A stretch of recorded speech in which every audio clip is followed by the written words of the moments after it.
सोनापुर गांव में दो दोस्त रहते थे, कालू और बालू।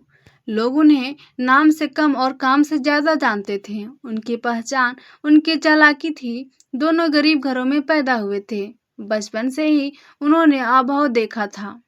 कई बार पेट भर खाना नहीं मिला, कई बार फटे कपड़ों में स्कूल जाना पड़ा। पढ़ाई में दोनों तेज थे, लेकिन गरीबी ने उन्हें समय से पहले बड़ा कर दिया।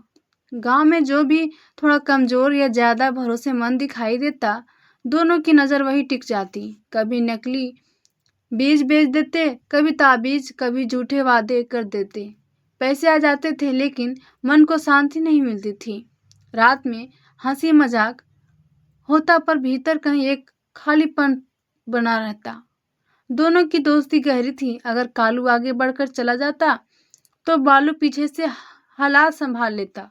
अगर बालू फंस जाता तो कालू ढाल बन जाता। यही दोस्ती कई बार उन्हें बचा ले जाती थी और कई बार मुश्किल में भी डाल देती। एक बार मेले में उन्होंने एक खेल लगाया। उसने कोई जीत नहीं सकता था। लोग हारते गए, पैसे देते गए। एक छोटा बच्चा देर तक खड़ा सब कुछ देखता रहा। जब भीड़ छट गई तो वह बोला, भैया, यहाँ जीतता कौन है? कालू के पास कोई जवाब नहीं था। पहली बार किसी सवाल ने उसे चुप कर दिया था। धीरे धीरे गांव वालों ने उनसे दूरी बना ली। ना कोई पानी पूछता, ना बात करता। शादी ब्याह में बुलावा आना बंद हो गया। बालू बाहर से हंसता रहता, लेकिन रात में देर तक जागता। कालू कम बोलने लगा। फिर वह दिन आया जब उसने सबसे बड़ी गलती हो गई। एक बूढ़े किसान जिंदगी भर की जमा पूंजी उनकी ठगी में चली गई। किसान रोया नहीं, उसने बस इतना कहा, मेहनत से कमाया था। वे शब्द कालू के भीतर उतर गए। उस रात दोनों को नींद नहीं आई। कुछ समय बाद उन्होंने शहर जाकर बड़ा खेल खेलने की सोची। वहां भीड़ ज्यादा थी और पहचान कम। शुरू में पैसा खूब आया। तीसरे दिन पुलिस आ पहुंची। भागते समय बालू गिर पड़ा। कालू कुछ दूर निकल गया था, लेकिन रुक गया। वह लौट आया, दोनों पकड़े गए। जेल की रात बहुत लंबी थी। वहां एक बूढ़ा कैदी उनके पास आकर बैठा। उसने बिना पूछे कहा, तुम्हारे पास दिमाग है और समय भी। मेरे पास दोनों थे, लेकिन मैंने उन्हें गंवा दिया। किसी ने पहली बार उन्हें इंसान समझकर बात की थी। गांव लौटने पर वह हालात और भी कठिन हो गए। भरोसा पूरी तरह टूट चुका था। फिर भी दोनों ने तय किया कि अब जो भी करेंगे सीधा करेंगे। उन्होंने खेत में मजदूरी शुरू की। हाथों में छाले पड़ गए, पीठ दुखने लगी। पहली फसल खराब हो गई, दूसरी बारिश में बह गई, तीसरी बार सब्र ने साथ दिया। उन्होंने सब्जी उगाई और एक छोटी सी दुकान खोली। शुरू में कोई नहीं आता था, फिर एक आया तो दो तौल सही। दाम साफ होते। वही जुबान जो कभी लोगों को फंसाती थी, अब उन्हें समझाने लगी थी। समय लगा, लेकिन नाम बदलने लगा। लोग कहने लगे, इनकी चीज ठीक होती है। एक दिन वही बूढ़ा किसान दुकान पर आया। उसने कुछ सब्जी खरीदी, पैसे दिए और जाते जाते बस इतना कहा, अब ठीक है। कालू की आंखें भर आई।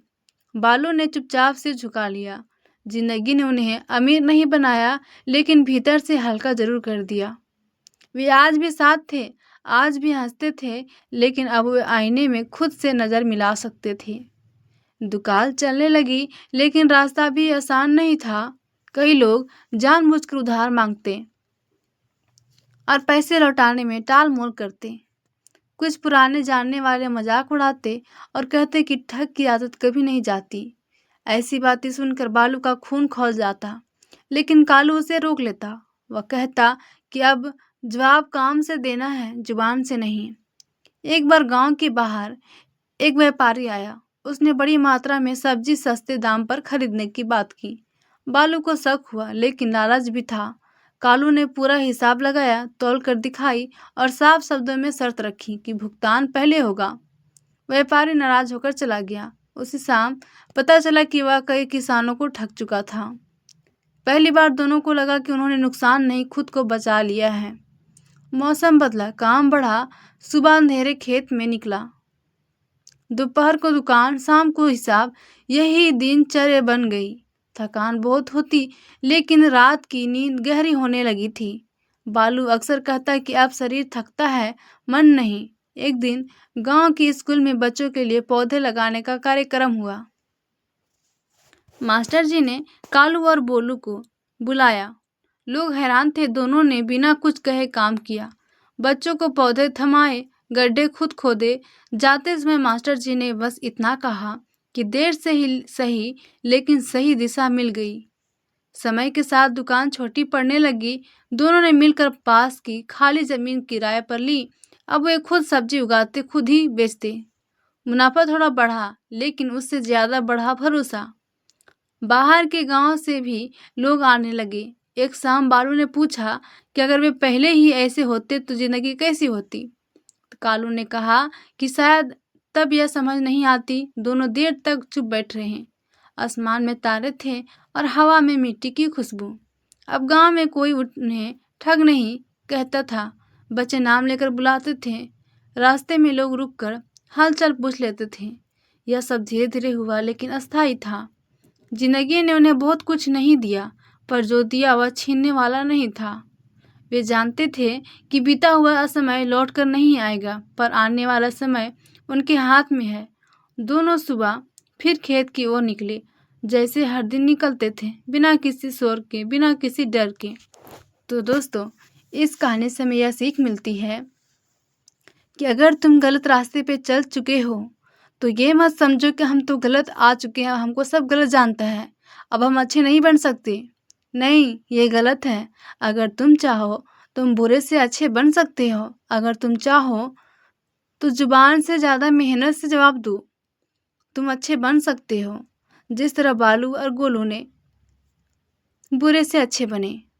बुरे काम में कितने भी अच्छे क्यों ना हो, कितने भी नाम क्यों ना हो, कितने भी पैसे क्यों ना हो, पर दिल को सुकून नहीं मिलता। जबकि अच्छे काम से आपको सुकून मिलता है।